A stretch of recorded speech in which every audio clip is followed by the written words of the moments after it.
Okay. Yeah. What's poppin', people? The good people of YouTube. I hope you had What's a poppin'? fantastic day. Ready to Man, hang out, do a Dynasty startup draft. Badake and I are excited. Drop a like on your way in. It's good to have you guys. We see you in the chat. See you, Christian. What's up? See you among us. Be careful, Christian says.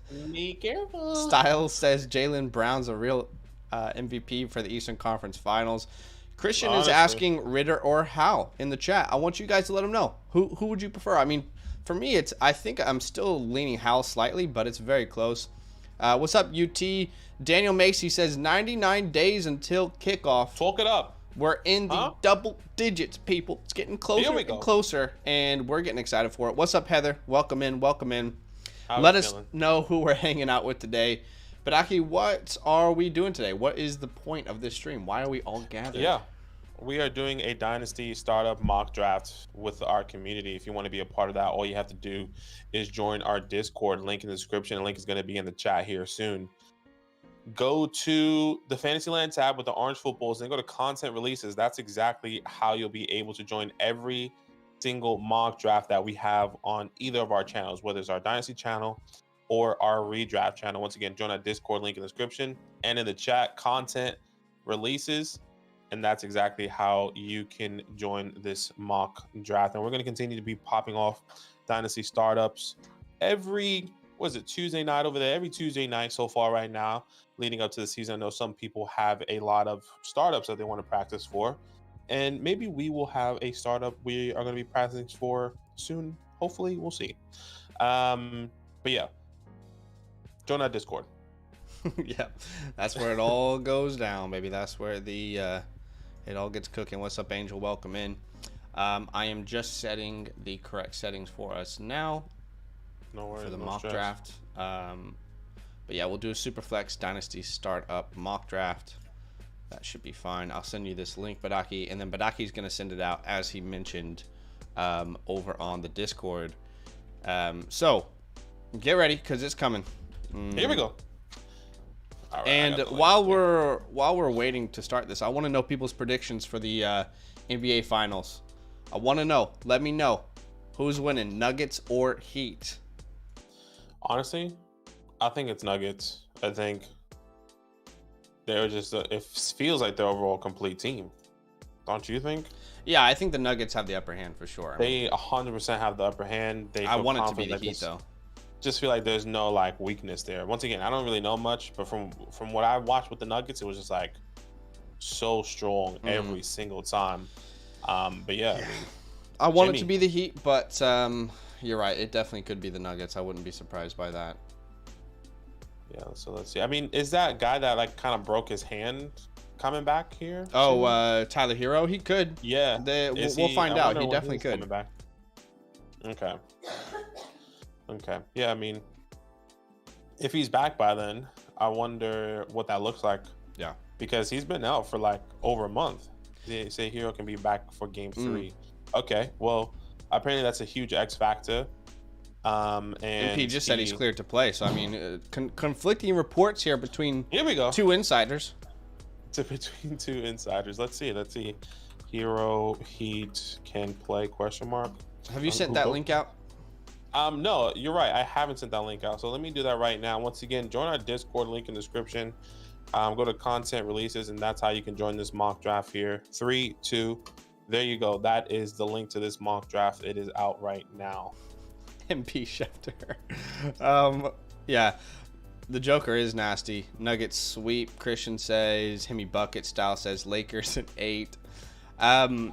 Yeah, I mean, if I had a personal preference, I think I would prefer Jimmy to get a ring, just because I think he's one of the more underappreciated players in the league. So yeah, if I had a preference, I would say Hemi buckets. But I mean, it could be. It very well could be the Nuggets. They're the most complete team. And man, Jokic, watching that last series versus the Lakers, I gained so much respect for him. Yeah, it's pretty wild. I mean, he's just completely dominated. Yeah, he's a great player. Every part of his game is great. I mean, IQ, passing, he's good around the rim. He's good mid-range, 3-point. I mean, he's well deserving of the MVPs that he has. We have 2 spots remaining. Honestly, I cannot think of a time in the past year that's been possible on this Dynasty channel. On the redraft channel, maybe, but one more spot here. Unheard of type of things. MP says heroes average 20 points a game too. Add that to Bam and Jimzo. I think Bam Adebayo, to me, thanks for the sub, Trent. Huge love, man. I think Bam Adebayo, like, to me, Bam Adebayo is the biggest piece here. Like, he cannot play the way he did last series, or they don't have a single chance. Right. He did not play well for the Heat, in my opinion.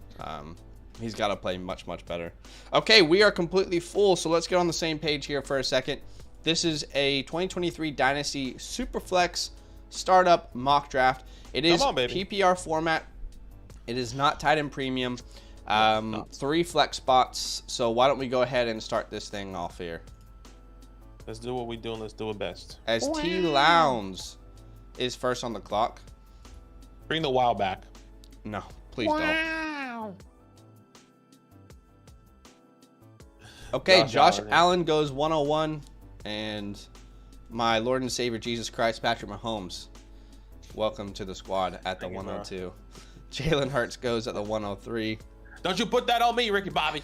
Don't you put that evil on me. Justin Jefferson at the 1-4. Spinola's going an alternate strategy here. Trevor Lawrence at the 1-5, and Benny Huevos. Benny Huevos. Here we go. I mean, Trevor Lawrence. I wonder if it was just like an automatic pick for hand the man there. Not just thinking that. Oh, okay. Oh, I don't know what's happening, but something is happening. The atmosphere is changing. MP, there goes Joe Burrow at the 1-7. I was like, wait, Justin Herbert at the 1-8 there. Oh my goodness. That's why I was like, is hand the man like maybe just automatically took Trevor Lawrence thinking that Joe Burrow would have went there at the 1-4? Maybe, I don't know, but I mean, you got Justin Herbert at the 1-8 to coach, got Joe Burrow at the 1-7. That's kind of unheard of type stuff. MP says Devontae Adams in a mid to late first for DJ Moore and Jahan Dotson. I would definitely take. Ooh, that's tough. I'm okay with DJ Moore, Jahan Dotson. I'm okay with this transition, especially all the news with Jimmy. We have been Jimmy doesn't play. Jimmy is making it more difficult. For sure. It's definitely making it more difficult. I'm happy to pivot off of Devontae Adams. You know, one thing I would say, can DJ Moore be somebody a little bit more solidified, someone a little bit better that we feel a little bit better about? That's what I would say. You know, if we really look at Jerry Jeudy comes to mind. Yeah, Jerry Jeudy, even Jameson Williams. What about like Treylon Burks, George Pickens? I'm happy with any of those guys. Okay, well, Jay Bryce. What's up? What's up, G Money? Welcome in, my man. Trey Lance to Vegas if Jimmy fails his physical. That would be hilarious if he was the one brought in to take Jimmy's job. That would be funny. Man, I just want to know. I honestly just want to know what's going to happen with Trey. Like, at this point, like I've said before, I don't care what happens. I just want to know. By the way, do us a favor, guys, if you're watching, if you have yet to do so, go ahead and drop that like. Such an easy way to support the show. Appreciate you guys for joining us today. So we see Garrett Wilson at the 2-4, Anthony Richardson at the 2-3, Bryce Young at the 2-5, Waddle at the 2-6, and Benny Huevos is on the clock. Benny Eggs, Benny Bowls, however way you want to say it. Damn it, like anytime Hand the Man is in a mock draft, Kyler Murray's not falling to me, but everyone else typically lets him fall to me. Damn you, Hand the Man. Just right at that edge there. Sneaky minx. Right on that edge there. Felt like you kind of had a little bit of hope that one of those quarterbacks maybe would have fallen to you there. Yeah, I mean, I feel like a broken record this entire offseason. Kyler Murray, the disrespect does not stop. Badake and I had I would say a strong disagreement on a recent ranking video where we ranked all the quarterbacks. You can feel free to watch that. To me, it's completely ridiculous that Kyler Murray is going behind all these rookie quarterbacks. But that's just one man's opinion. Let's see. I'll probably grab a little Breece Hall here at the 211. Anif says, no way Kyler Murray should have fallen to me. I agree, Anif. I agree. We're hearing people telling us that he's fallen in Superflex leagues to the 4th round, the 5th round. I got him at the 503. I got him at the 4-2. I'm like, oh my, I got him at the 3-8. What? Why? What's wrong with people? Yeah, it's kind of absurd. I think he definitely deserves to be, within the 2nd round. And if you do watch that video, for me, I always say, you kind of pick your poison, or which way you kind of want to go there. Okay, so what do I do here? Okay, we'll probably go a little JSN, I think. Okay. Jackson Smith and Jigbo, welcome to the squad. Jackson Smith and Jigbo. There goes Jonathan Taylor there. Hell of a draft from both of y'all yesterday. Thanks, Styles. Appreciate you, man. Yeah, huge love, man. Thank you. Chris says, curious what you think about them cutting D-Hop. Well, to me, it just sounds like, here's what happened. The Cardinals never had any, which we all agreed upon. Like, we were all just waiting for this domino to fall. We all agreed that the Cardinals probably had no intentions of bringing DeAndre Hopkins back into Arizona for 2023 as far as, like, to start the year. I don't think that was ever their intentions. From what it sounds like, the prices that they were asking for in return was just a little bit too much that no one was willing to really meet them there. No one was willing to actually say, yeah, we'll take that. So they kind of put themselves in a tough position. There's two ways you can look at it. They did DeAndre Hopkins a favor and said, hey, we could get a 6th or a 7th round pick. Instead, we just want to kind of, new regime. We want to give you a chance. We want to start a good name here in Arizona and let you decide where you want to go. Or it's like just genuinely no one has a lot of interest, which I would be shocked by. I feel like it's much more, them releasing him, letting him make his own decisions, and the return they were going to get for him just wasn't worth like not giving him the respect. They would have rather given the respect. New crew, there's been a lot of chatter around the Arizona organization. I'm sure the new GM, the new coach, like they wanted to start on a good note. That's how I'm reading it. I don't know about anyone else, but I never thought he would really be in Arizona to start the year. I would say that, they were trying to get rid of that contract. They were just trying to get off their hands and see who was going to take that contract away. I'll try to look it up, but Sports Track doesn't have that contract anymore. But I know it was going to be a massive hit next year if he was still on contract, which they kind of end up taking. I have 8 seconds here. Let me just... Oh, man, I'll go DK. I really want Devonta Smith there. But yeah, I don't think anyone wants to take out that contract. And now that he's a free agent, essentially, you don't have a contract to worry about. You don't have to pay for him. You go straight to D-Hop.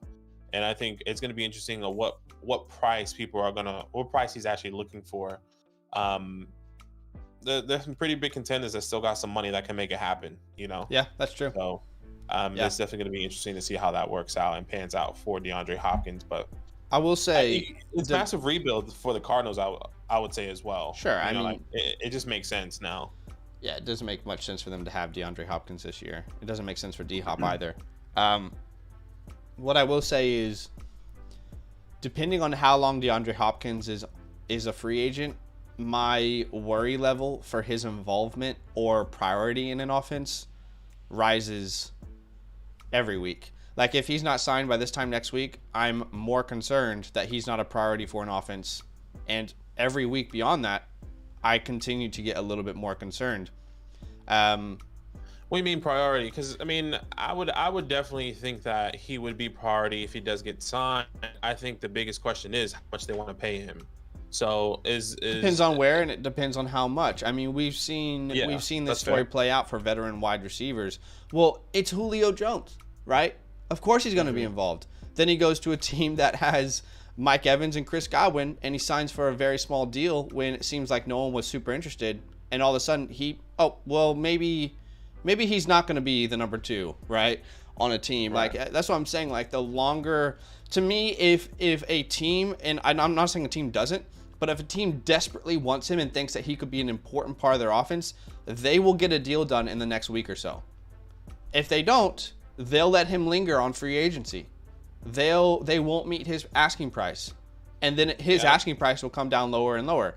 That, to me, is going to signify his importance to a team personally. So I wish I can see what that was, because I'm assuming he is probably going to be looking for what he was essentially going to be getting paid next year, He won't get that. right?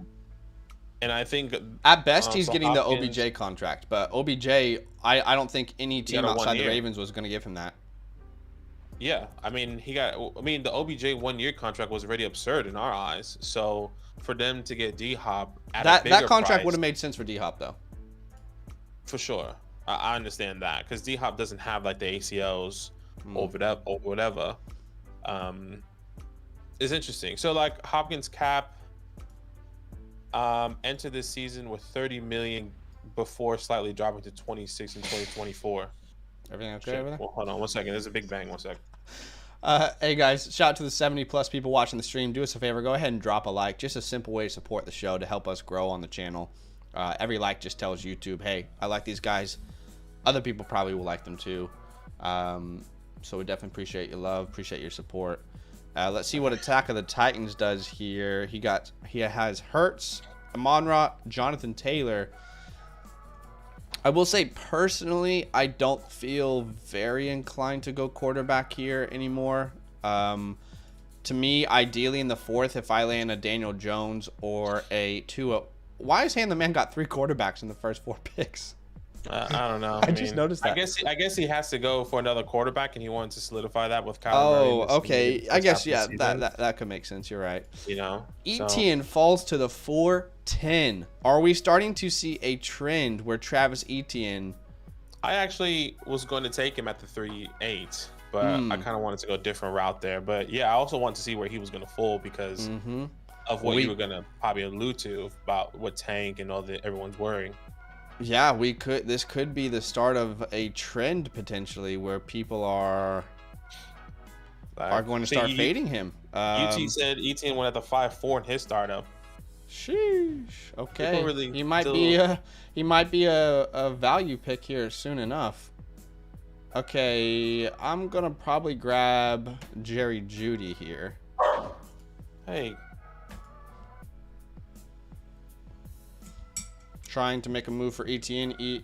Chris says, yeah, the 5-4. Jeez, that is okay. And you know, I wasn't really an active part of it, but because you guys know me, I always say Twitter is one of the worst places for reliable information with our game, but for fantasy purposes at least. Yeah. But I did see a lot of conversations around Travis Etienne and Tank Bigsby popping off on Twitter this week, which was interesting. Yeah, I kind of here's the overall. Oh, damn it, Burks. I don't know who T. Lowndes is. I didn't think he'd take Burks. Okay, well, I need to start thinking that people are going to take the players I like.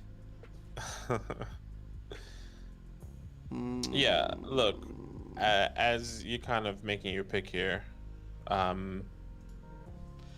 so Travis, I just wanted to quickly say before I hand it over to you, like, I did tweet out about it. Here's the narratives that I'm hearing all around Twitter at the moment. I'm not saying they're wrong, and I'm not saying that I'm right. But the narrative I keep hearing around the Twitter sphere is Doug Peterson wants a committee.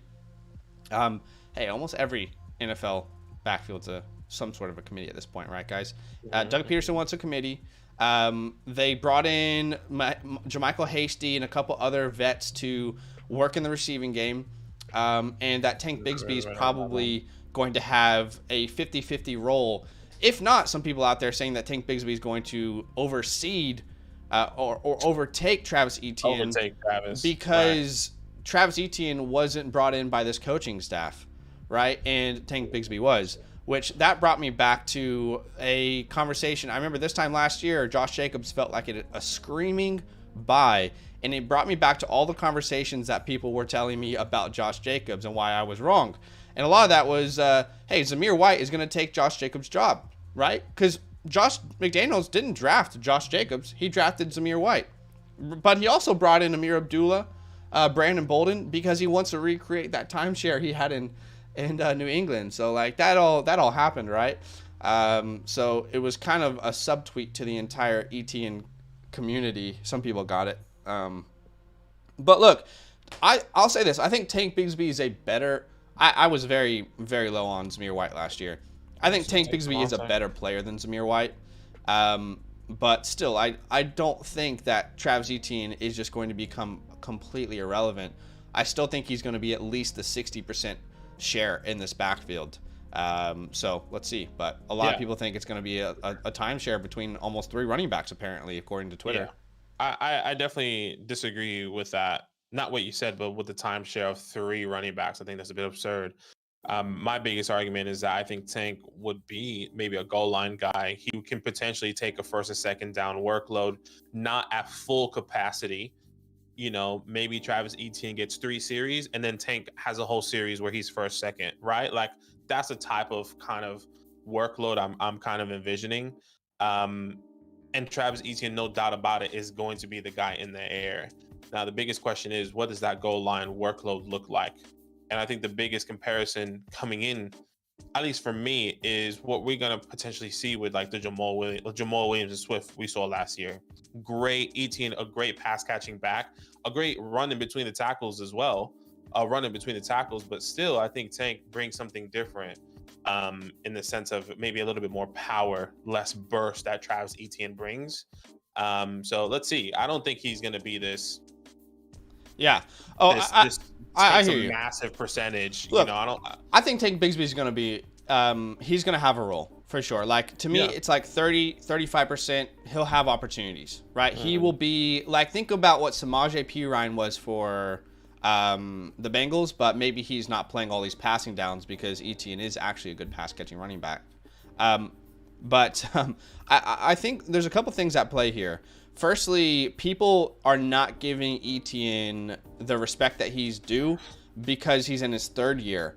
When in reality, last year was his rookie season. He did not play his rookie season at all.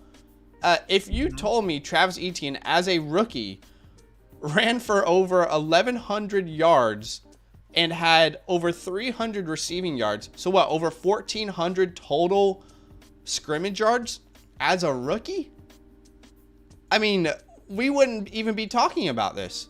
And not even to add on to the efficiency that he had in that offense. So to me, it's like in Dynasty, we're just constantly trying to be ahead of the game.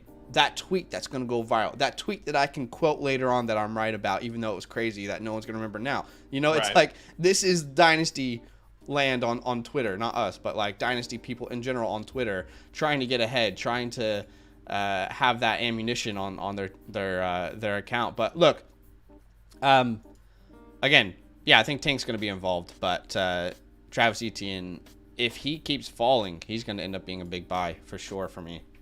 Yeah, no, for sure. I can definitely see the pathway for Travis. I think the biggest question is, how high is Tank going to go? Okay, Etienne's folding. Where's Tank going? Because he's still going like 13, 14 later than that. Normally when we see somebody fall, like Etienne, you kind of see the other guy rise, but we haven't seen that reflected in at least in our mocks, right? No, not really, not yet. So I'm really interested to see what that looks like. Or maybe it probably Marquise won't happen in our Brown off the board. I like the draft hand the man is putting together here. Definitely had some questions about going 3 quarterbacks in the first 4 rounds, but I like the pieces that he's putting together here. Overall, I will say I'm a fan. T. Lowndes scares me a little bit. He don't have a quarterback. Be careful. He doesn't have a quarterback.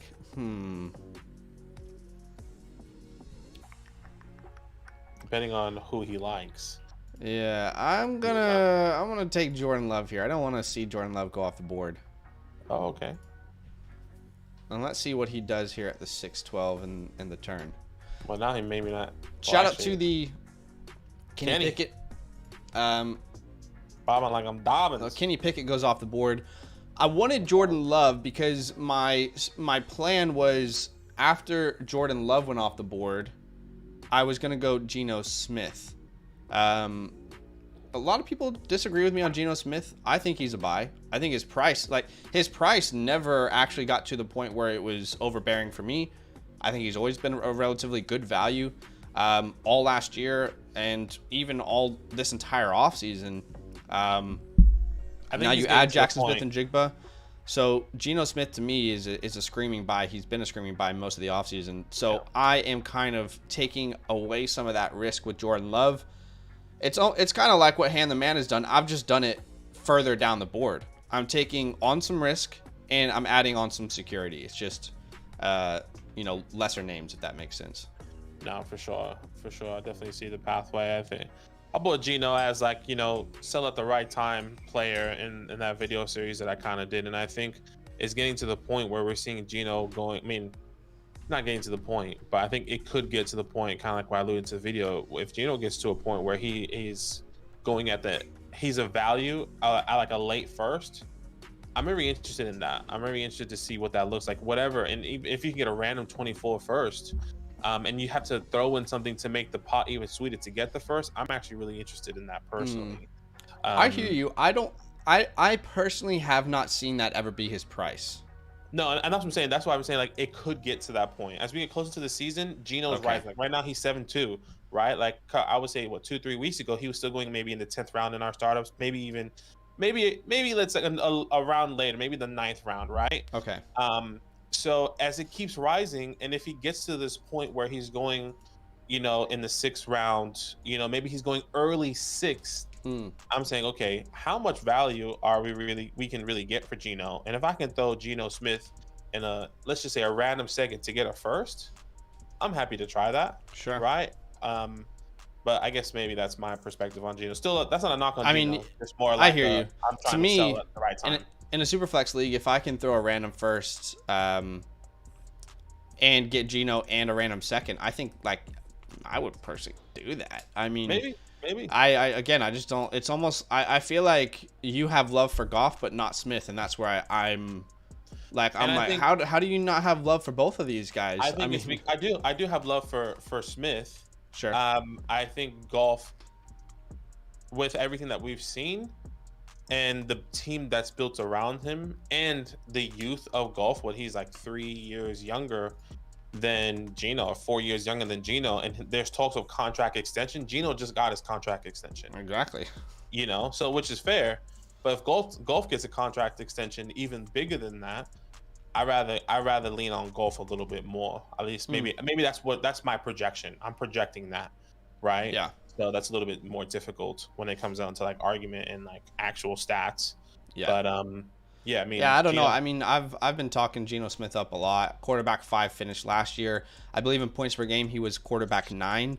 Fun stat that a lot of people don't know about. I actually wrote an article about this, and specifically talking about fading DK Metcalf in season-long formats, not Dynasty, season-long formats, and that purely has to do with his price. And you guys can, if you're with us over on Flock Fantasy, I'll drop a link to sign up with our code. You can do a 2-day free trial. Sign up with our code LAND. That'll get you 30% off your membership. Bunch of rankings, articles, bonus content. And you can put your rankings. There's community rankings, community articles. But I just kind of highlighted DK Metcalf's current price in redraft formats, in season long, and best ball. It's a little bit too high for me, but one of the nuggets that I put in that article was talking about the pass attempts that Geno Smith got last year. Pete Carroll is so petty, and I absolutely love it. For a decade straight, Pete Carroll was hearing from Team 3, let Russ cook. Let him cook. Let Russ cook. And then the first year that Geno Smith takes over for Russell Wilson, already in his first year as a starter, he throws the ball more times this year than Geno Smith ever did in his 10-year career in Seattle. In fact, if you average the amount of pass attempts he had per year, Geno Smith threw almost 100 more times than his average over his 10-year Seattle career. So Geno Smith, they're already kind of letting him sling the ball around. You add Jackson Smith and Jigba. A big issue with this offense was 3 wide receiver sets. That didn't make sense. Who was the 3rd wide receiver you were going to put out there? It wasn't feasible for this team. Now you have Jackson Smith and Jigba. You might have one of the best 3 wide receiver sets in the entire NFL now, with JSN, with DK Metcalf, with Tyler Lockett. So I don't know, dude. I mean, it's not that I'm not expecting Geno Smith to finish quarterback 5. He doesn't have that kind of cost. But he seems like a really, really solid buy.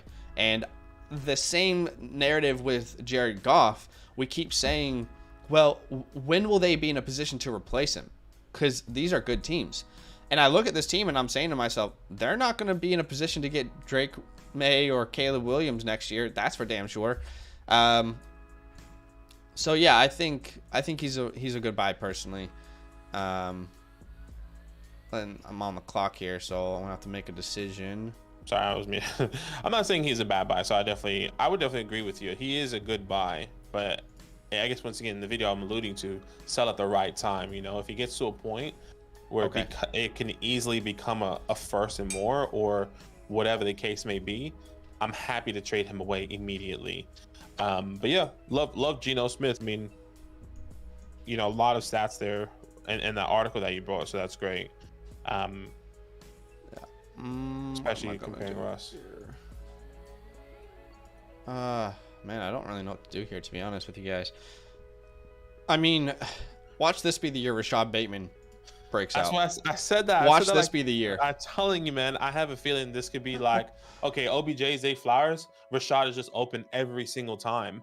And this is going to be the year that he stays healthy as well, compared to freaking all the 2 other years where there was nobody on his team, nobody to really compete with, like outside of Mark Andrews, obviously. But like, you get what I'm saying? Yeah. Yeah, man. I have a feeling with Rashad Bateman right now, and is it is it like Steve has a feeling, or better than that? No, it's like Steve has a feeling. 100% Steve has a feeling with the Rashad. Steve Bateman is our pick. taco in our fantasy leagues. If you know, you know. All right, let's see what falls. Let's go pick up Chris. Elijah Moore in the 12th round. That's perfect. I mean, for me, I always take him around the 8th. Sometimes I like to take him a little bit later, but I didn't want to go away from there because I kind of have a plan in this draft. But yeah, I love Elijah Moore. I'm really hoping D-Hop doesn't go to the Browns. I am sweating every single day. And once I get that notification, D-Hop got picked up by some other team besides the Browns, it is a massive win for Elijah Moore. But everyone is... The Browns, you can make a case for it making sense, though. That is a little bit scary. It is scary, and that's I'm going to take Devon A-Chain here, by the way. Easy. But yeah, that is the hard part right now. I really don't want, and I'm praying that DeAndre Hopkins doesn't go to the Browns, but you're right. You can make a case. The history with Deshaun Watson, you're going to have, 2 alpha wide receiver ones, and Elijah Moore in the slot with David Njoku. I mean, that's a crazy offense with Nick Chubb. But at the same time, like, if I'm D-Hop, I'm looking at, he's kind of said it when you watch I Am Athlete. He talks about everyone that he kind of wants to go with. Like, he's like, I want to go to a contending team. I want to play with a quarterback that has a passion for the game as I do, et cetera, et cetera. That is DeAndre Hopkins. That is, Josh Allen. That is Lamar Jackson. I mean, it's going to suck for, Zay Flowers if DeAndre Hopkins goes to the Ravens. Yeah, it'll suck for everyone right? there, yeah. It's going to suck. Yeah, I mean, KC as well. Like, it's going to suck for Sky. It's going to suck for Tony. Yeah. For Rice, like, he's going to hurt somebody. Exactly. We just don't know. We just don't know who that is. Yep, he will hurt someone. He's gonna kill the potential of Sky and Justin Ross. Not even like not even Kadarius Toney or Isaiah Pacheco. It's just like actually Justin Ross is gonna be the biggest hurt. Hey, a lot of people in the Dynasty community have a soft spot for Justin. That's true. I know, they love him. Yeah, I think I tweeted out about that D-Hop situation, because you're right, like, someone's rookie hot take is going to be destroyed by DeAndre Hopkins. It is. We don't know who it is. Rashee Rice? Could it be Rashee Rice that ends up getting destroyed? Who knows, but it's going to be someone. It is going to be someone. We see Rodgers, Purdy, Hyatt, Cook. The Cook brothers go right after each other. Derek Carr, Joe Mixon, then Kadarius Toney off the board. Speaking of that, Angel. What's up, Angel? That sounds like Baker Mayfield. That sounds like Baker Mayfield. Low key, man, the Giants. I really hope. Could make sense. It can make it could, and he's not gonna. He immediately gets targets. He immediately get worked into it. I just don't know the money. That's the problem. If we had Here's the money, what I'll say. I just think, like, at this point of his career, Money probably doesn't matter as much. It matters, but you It's all have been about in winning. some tough spots, and it's all about trying to get a ring. I still think that the Bills and the Chiefs make the most sense for him. And if he goes to the Bills, that hurts like the Dalton Kincaid takes that a lot of people have, I would say. So Yeah, 100%, which is it's gonna suck. Dalton Kincaid. I mean, like you said, the Chiefs. I'm trying to think of what about some other random teams. I don't think there's any other random teams that he can go to, can he? I don't know. I just think he's going to a contender. I mean, the Jets would be random, but it would make sense. Yeah, the Jets. I mean, I don't think he'll go to the Bengals. What if he goes to Dallas? Dallas can make sense. Yeah. Dallas could make sense. Yeah. I feel like them bringing in Brandon Cooks, I don't think they would feel like they would have to make the move, but it could happen for sure. It's not off the table, I wouldn't say. Shout out to the 90 people watching the stream, guys. Appreciate you. Do us a favor. Go ahead and drop a like. Currently at 57 likes. Let's get to 90. With your help, we can absolutely get there. The math is mathin'. So go ahead and drop a like if you've yet to do so, just to show some love. Chris says he wants him to go to the Bills. Isaac says, what's Anthony Richardson's year one ceiling? I mean, ceiling would be a top 12 finish. Floor would be much lower than that. But I'll take Sam Laporta here. Sam Laporta off the board at the 10-5. Then we see Kendre. Damn it to coach. Damn it. I don't know. Damn it. Let's see. Yeah, I mean, not really any other teams that he can really go to. So you can go to Miami. No, that just wouldn't make sense. MIA. Steelers. That's about it. Those are the real contenders. I mean, you think of Chargers, too many mouths to feed there. It's just I wouldn't know how that makes sense. Yeah. AJ Dillon off the board. Josh Downs. Mike Evans. Attack of the Titans is up here. And let's see what he does. Mike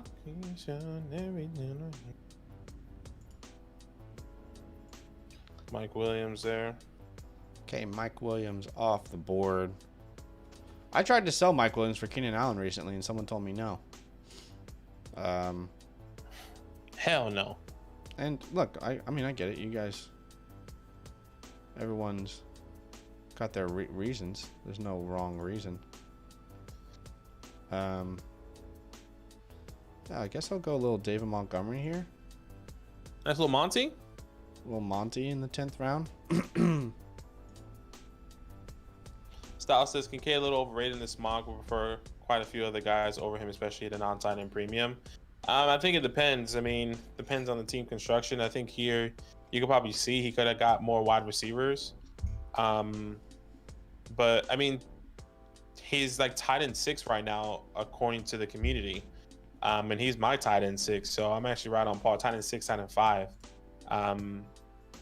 So I actually really like Dalton Kincaid. Now, where you can justify taking him, once again, all depends on the team build. But in this case, doesn't look like makes sense for Benny Huevos to kind of go Dalton here. Maybe get more wide receiver depth, maybe kind of go in a different direction. But he did go 3 quarterbacks as well. Yeah, that's what I would say. I'm happy to take Dalton Kincaid, in the round 7, I say. Actually feels really comfortable for me. Definitely could have. I definitely would have considered him if he was at the 7-8, without a doubt.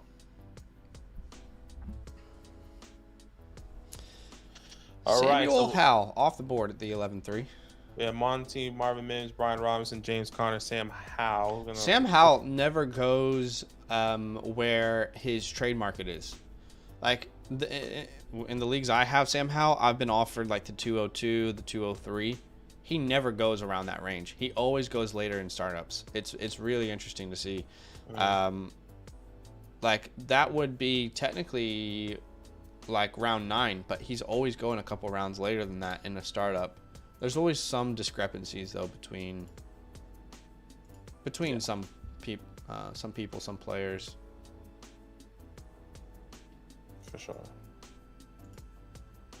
Let's see. Tomorrow we have a rookie mock draft. Damn it. It's a good Take pick. Roscoe there. Rookie mock draft. Not rookie mock draft. A real rookie draft with our Juliet League tomorrow. Yep. Juliet. Shout out to the Juliet squad. If you're here, say what's up. After tomorrow, we only have one more week of real rookie drafts. So next week will be our last week of real rookie drafts, unfortunately. And then we're gonna maybe pop up some more Dynasty startups or figure out something different. All right, so both of the guys that I wanted are gone. We were kind of having a conversation about this guy earlier. If he does get those goal line touches, let's see. Yeah, see, how can we fade Travis Etienne that hard and then let Tank Bigsby fall to the 11-8? That's what I'm saying. It's not reflected the right way. So I'm not necessarily sure what is happening. Let me. There's somebody said they got Etienne in like the 5th round. Where did Tank go?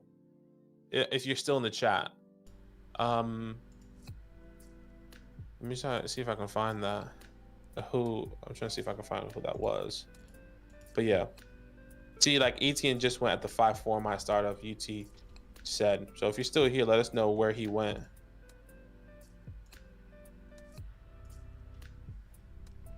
Tyler Lockett off the board at the 11-11.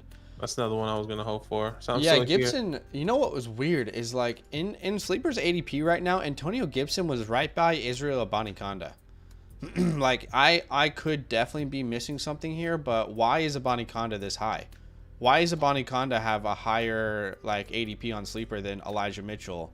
I think a lot Damian of people Harris. People are expecting him to start the first couple weeks over Michael. Right, Carter. but when Brees is healthy, it's like, what's the point of, what's the upside here? It's so capped, I think. I don't know. Maybe.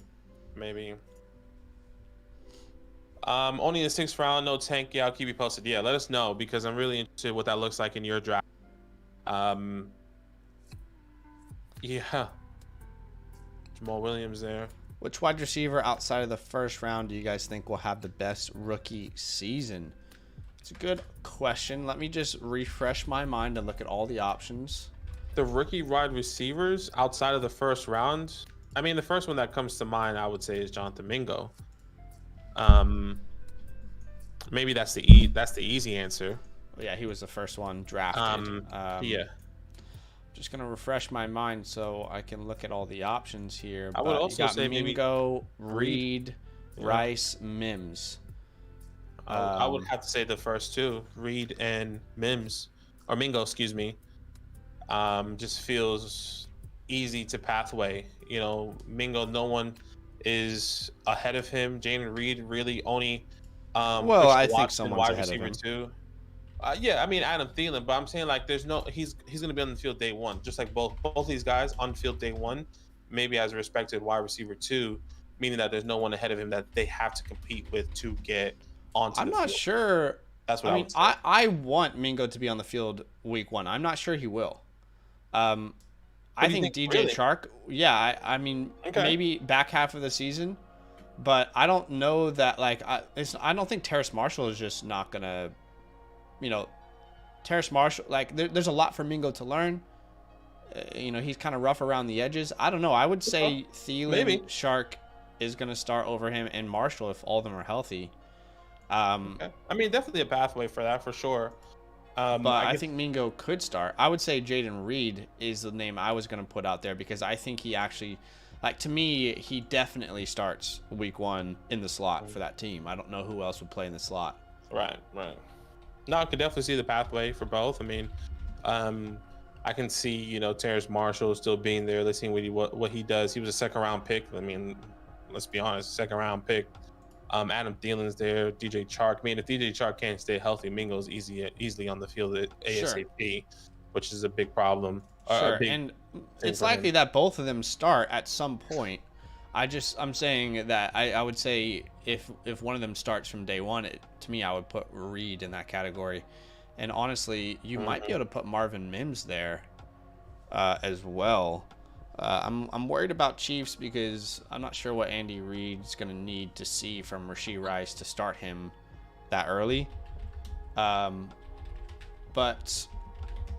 I feel like the Broncos could be. Well, I guess Tim Patrick's going to be back and healthy, right? But KJ Hamler has clearly lost the faith of this team. Otherwise, you don't draft Marvin Mims. Yeah.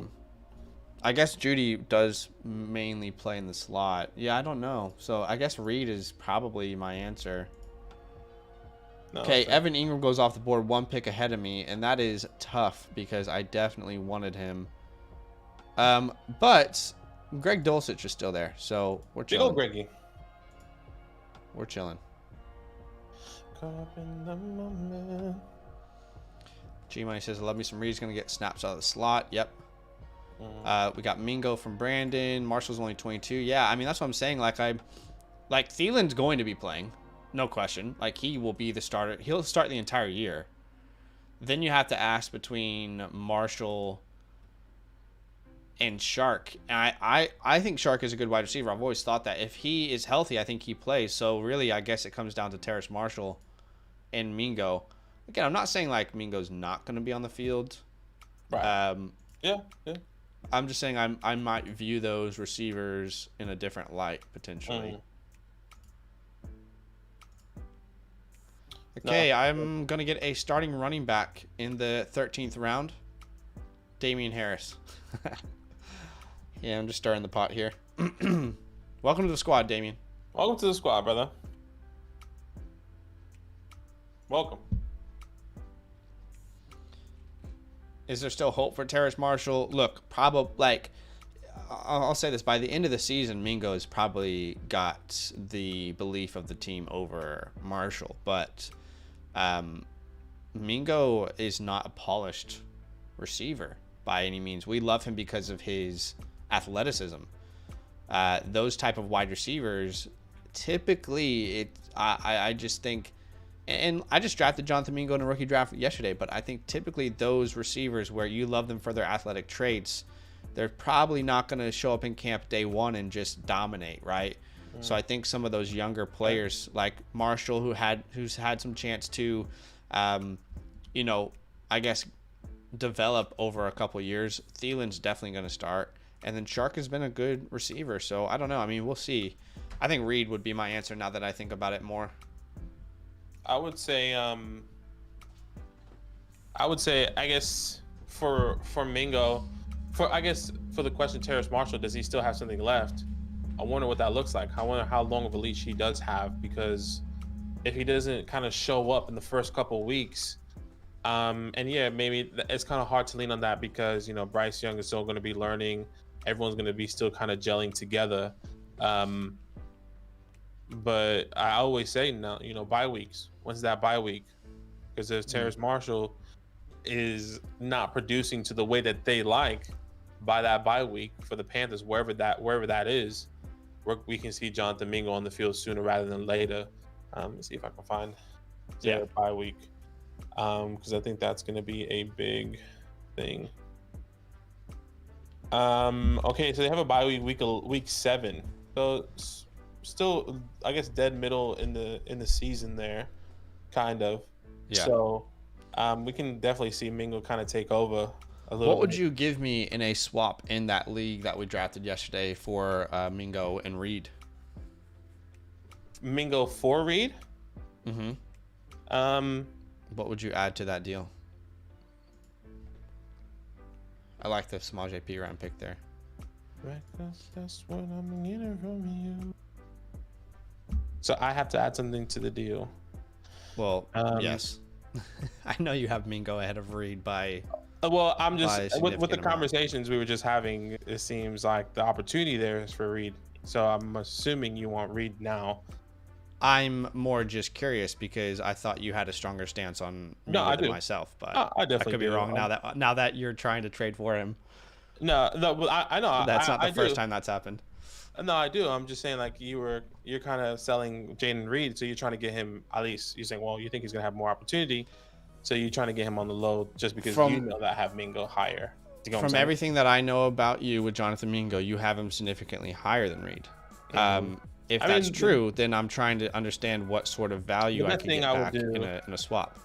the best thing I would do is like, I mean, I'm not gonna give like a second or a first, obviously. I mean, I can give you like a a fourth round pick, a third round pick in a random, Yeah. and you know, like Fair enough. I don't Fair think enough. I can give you more than that, or like another player.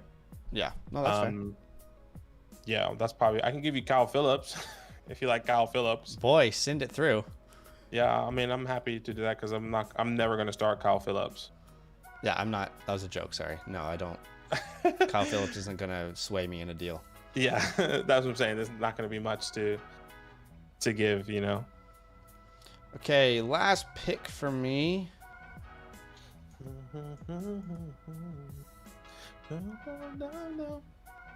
Let's see.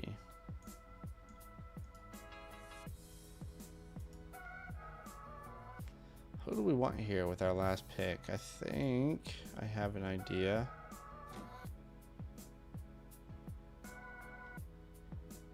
Is that what would you trade for Mingo? Oh, let him cook. What I would say, I'm happy to do a straight swap if you like. Why? But- I mean, I had a chance to take Reed over Mingo. I didn't do that in the draft yesterday. Oh, okay. This is the problem, though. I feel like every time there's a player that you love, when I try and trade him to you, your thoughts on that player changes slightly. I'm not. It hasn't changed, but there's nothing that's changed in this conversation for me and Mingo. I'm saying I can give you. I'm not going to give you a lot of what you want. So, like in a trade right now, what would you want then? For Jane, if I were to send you a trade for Jonathan Mingo. Because because that's maybe where we see different. Because like I said, I'm not gonna give a first. That wouldn't make sense, right? I wouldn't give a first. I'm not gonna give a random second. So I can give me a third, I can give a third or a fourth. You could give me.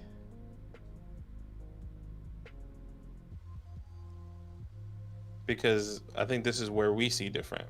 Because maybe if it's a player or another pick, depending on where that is. Let me think about it for a second. Well, yeah, I'm just telling you where I'm at. I would probably ask to either do a swap of a second and third or Brandon Cooks. Oh. But I feel like that's a lot. Okay. Do you Based off of what I've seen in how you perceive Mingo and Reed, I don't think that that's a lot for you, but this is what I'm saying. Like, but I don't, right. Okay. But doesn't mean that I don't value Brandon Cooks, or doesn't mean I don't value that second, you know, Brandon Cooks right now is going for a third round pick in most leagues. Yeah. But doesn't mean that he can't help me. It doesn't mean I can't get right. I can see, this is where we see different, because I do have Jonathan Mingo higher. Doesn't mean I'm willing to give up Jonathan Mingo and Brandon Cooks and me get a third for Brandon Cooks, where I can get maybe another player. Like, for example, it hasn't happened yet, but like I'm trying to sell Brandon Cooks and give something and receive Kirk in return, hypothetically, right? So like I would rather do that than give you Brandon Cooks for a random third. I think that's where we see different. Sure. I mean, at the moment, you have Jonathan Mingo as your wide receiver 39. You have Jaden Reed as a wide receiver 52. To me, that's a significant difference. Sure. But I don't know. I mean, fair enough. But and that I completely agree.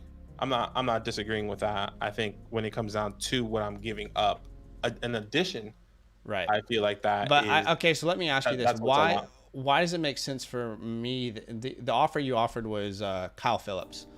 Help me understand what scenario that makes sense for me. Sure, and that's what I'm saying. I'm not going to give up something big. So maybe it doesn't make sense for you. So I was like, if you want something small, sure, I'm happy to do the swap. I'm happy to give you a third. I'm happy to give you Kyle Phillips. I said I'd swap a second and a third.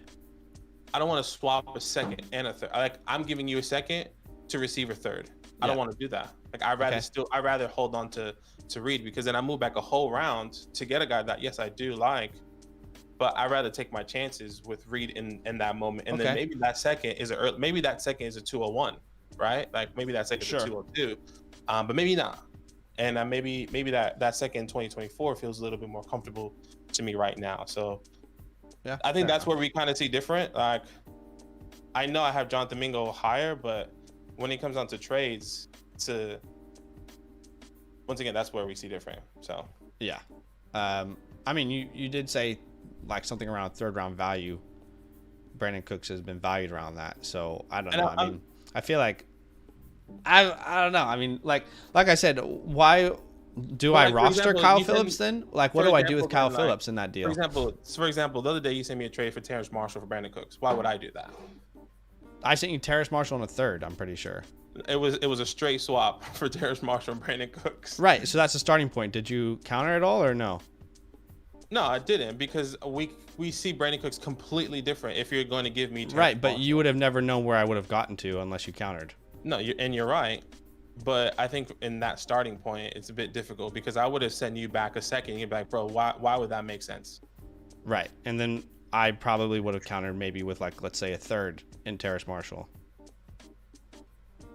Sure, but that's so I guess in my eyes, but okay, why didn't he just start off with that?